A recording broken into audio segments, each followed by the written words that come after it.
Hello friends, super magic રસોઈમાં મિત્રો હું આપનું સ્વાગત કરું છું.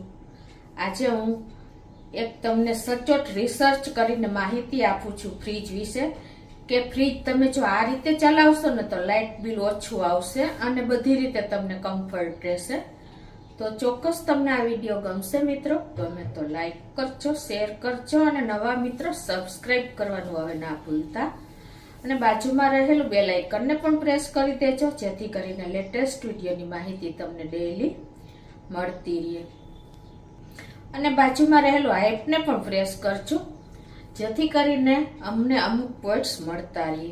તો મિત્રો, દિવસે ને દિવસે મોંઘવારી વધી રહી છે અને ત્યારે આપણે વસ્તુનો વપરાશ ઘટાડવો જોઈએ અને જે આપણે વસ્તુ વાપરીએ છીએ તેને ઇકોનોમિકલી વાપરવી જોઈએ જેથી ખર્ચા ઓછા આવે.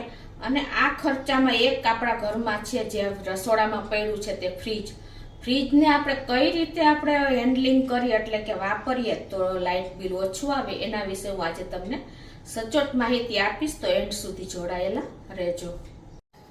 મિત્રો, આપણા ઘરમાં જે ફ્રીજ પડ્યું છે એનું આપણે જ્યારે લાઇટ બિલ આવે છે ને એમાંથી 10 થી 15% એનો હિસ્સો હોય છે. તો આ આપણું ફ્રીજ લાઇટ વીજળી કેવી રીતે ઓછો ઉપયોગ કરે અને આપણે ઉનાળામાં એનો મેક્સિમમ ઉપયોગ કરીએ છીએ તો એનો કઈ રીતે આપણે ફ્રીજને ડાયટ કરાવી શકીએ ને એ વિશે થોડીક માહિતી આપું છું.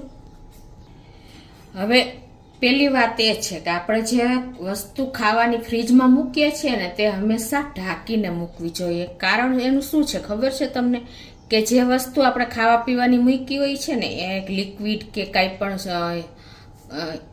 પદાર્થ તો એમાંથી મોઇસ્ચર છૂટું પડે છે અને આ મોઇસ્ચરને હિસાબે કમ્પ્રેસર ઉપર લોડ પડે છે એટલે કમ્પ્રેસર વધારે લાઇટ બિલ વીજળીનો ઉપયોગ કરે છે. તો હંમેશા બને ત્યાં સુધી આપણે જે વસ્તુ ઢાંકીને જ ફ્રીજમાં રાખવી જોઈએ.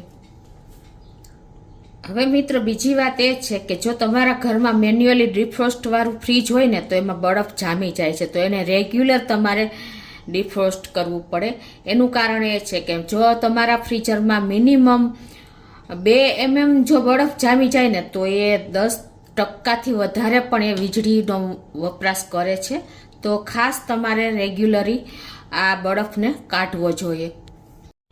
હવે ત્રીજી વાત એ છે કે વીજળીનું બિલ આપણે ઓછું કરવા માટે ફ્રીજનું ટેમ્પરેચર 4 ડિગ્રીથી 5 ડિગ્રી સેલ્સિયસ હોવું જોઈએ. તો પણ તમે જે અંદર ખાવાની વસ્તુ મૂકી છે ને એ એઝ ઇટ ઇઝ એવી ખાવા જેવી જ રહેશે. અને ફ્રીઝરનું ટેમ્પરેચર -17 ડિગ્રીથી -14 ડિગ્રી સેલ્સિયસ હોવું જોઈએ. તો પણ કોઈ પ્રોબ્લેમ નહીં આવે, તમારે ફ્રીઝરમાં કોઈ વસ્તુ મેલ્ટેડ નહીં થાય અને ઓપ્ટિમમ ટેમ્પરેચર કહેવાય. ચોથો પોઈન્ટ એ છે કે મિત્રો, આપણે ફ્રીજ અને દિવાલની વચ્ચે મિનિમમ જગ્યા રાખવી જોઈએ. એનું કારણ એ છે કે આપણે બે વચ્ચે જગ્યા હશે ને તો એર સર્ક્યુલેશનની જગ્યા હોવાને હિસાબે આપણે ટેમ્પરેચર વધશે નહીં અને લાઇટ બિલ ઓછું આવશે. મિત્રો, આપણે વસ્તુ જ્યારે ખાવાની ફ્રીજમાં મૂકીએ ને ત્યારે હંમેશા ઢાંકીને રાખવાની.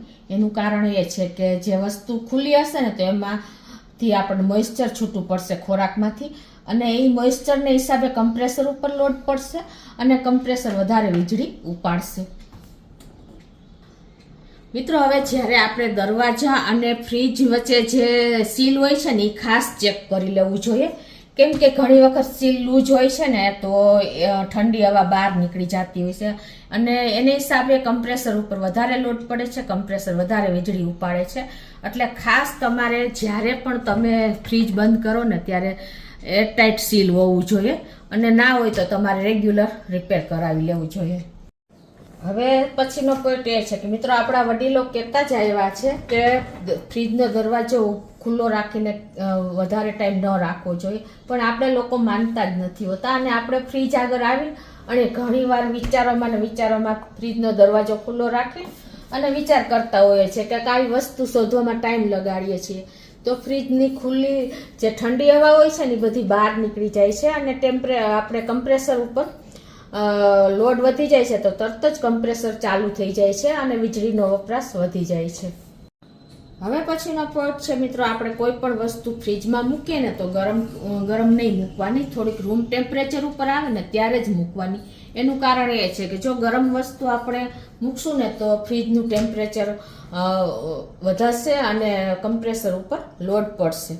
હવે પછીનો પોઈન્ટ એ છે કે મિત્રો, આપણે ફ્રીજમાં વસ્તુ ખીચોખીચ એટલે કે ફૂલ ના ભરી દેવી જોઈએ, થોડીક જગ્યા છોડવી જોઈએ. કેમ કે જો ખીચોખીચ વસ્તુ ભરેલી હશે ને તો બધી જ વસ્તુને પ્રોપર ઠંડક નહીં મળે, અને આપણે જો ખીચોખીચ ભરેલી હશે તો કમ્પ્રેસર ઉપર પણ લોડ વધશે અને આપણે લાઇટ બિલ વધી જશે. હવે પછીનો પોઈન્ટ એ છે કે મિત્રો, આપણે ફ્રીજ હંમેશા છે ને ગેસનું જે સ્ટવ હોય કે ઓવન હોય ને એનાથી દૂર રાખવાનું.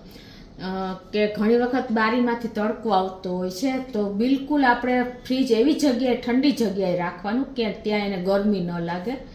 તો જો આવી રીતે તમારે બારીમાં તડકો આવતો હોય તો પડદો લગાવી દેવાનો, કાં બારીના કાચમાં ટેન્ટ લગાવી દેવાનું, તો પણ તમારા ફ્રીજને ગરમી નહીં લાગે. એટલે ખાસ આ નોટ કરજો. હવે પછીનો પોઈન્ટ એ આવે છે કે મિત્રો, આપણે ફ્રીજના રેડિયેટર ઉપર કચરો નહીં જામવા દેવાનો. જો એ ક્લીન નહીં હોય ને તો પણ તમારું વીજળીનું બિલ વધારે આવશે, એટલે રેગ્યુલર તમારે એને ક્લીનઅપ કરતું રહેવાનું. તો મિત્રો, આજે મેં રિસર્ચ કરીને તમને જે માહિતી આપી છે, તમે એન્ડ સુધી જોડાયેલા હશો ને તો જ તમને આ જાણવા મળશે મિત્રો. કેમ કે આપણે ઘરમાં અત્યારે મોટા ફ્રીજ આવી ગયા છે અને આપણા જે લાઇટ બિલ આવે છે ને એમાંથી 15% હિસ્સો ફ્રીજના બિલનો હોય છે. એટલે કે ફ્રીજ એટલી વીજળી ઉપાડે છે.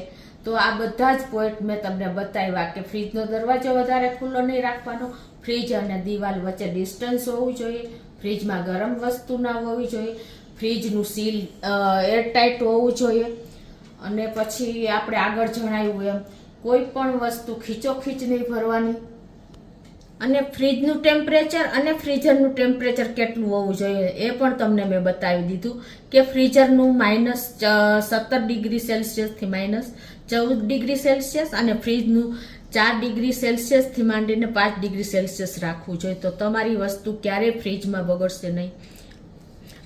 અને બીજું કે ફ્રીજમાં કોઈ વસ્તુ પણ તમારે ખુલ્લી ન રાખવી જોઈએ, કેમ કે મોઇસ્ચરને હિસાબે કમ્પ્રેસર ઉપર લોડ વધી જાય છે અને વીજળી વધારે વપરાય છે. તો મિત્રો, આપણા ઘરમાં આજે આ ફ્રીજ રહેલા છે ને એનું વીજળીનો ખોરાક આટલો બધો છે તો ઉનાળામાં તો કેટલો વધી જાય. તો એને ઉનાળામાં આપણે કઈ રીતે ડાયટ કરવું તો મેં તમને આ બધા જ નિયમ બતાવ્યા છે. એટલે તમે આ રીતે જો ફ્રીજને હેન્ડલ કરશો ને તો તમારું ફ્રીજનું બિલ ક્યારેય વધારે નહીં આવે અને મેક્સિમમ તમે ફ્રીજનો ઉપયોગ કરી શકશો. અને બીજું કે તમારે ગેસ કે ઓવન કે એર ફ્રાયરથી પણ ફ્રીજની જગ્યા દૂર રાખવાની, કેમ કે ઠંડી જગ્યાએ તમારા ઘરમાં ફ્રીજ હોવું જોઈએ. બારીએથી તડકો આવતો હોય ને તો તમારે બારીને કવર કરી દેવાની અને હીટ ન આવવી જોઈએ ફ્રીજ ઉપર. એવું કરશો ને તો પણ તમારું ફ્રીજનું બિલ ઓછું જ આવશે. તો આ બધા જ રૂલ્સ તમે ફોલો કરશો ને તો તમને મિનિમમ રાહત રહેશે. તો ચોક્કસ મિત્રો, તમને આ ફ્રીજ વિશેનો વિડીયો ઉપયોગી થશે. ગમે તો લાઈક કરજો, શેર કરજો અને સબસ્ક્રાઈબ કરવાનું તો ભૂલતા જ નહીં.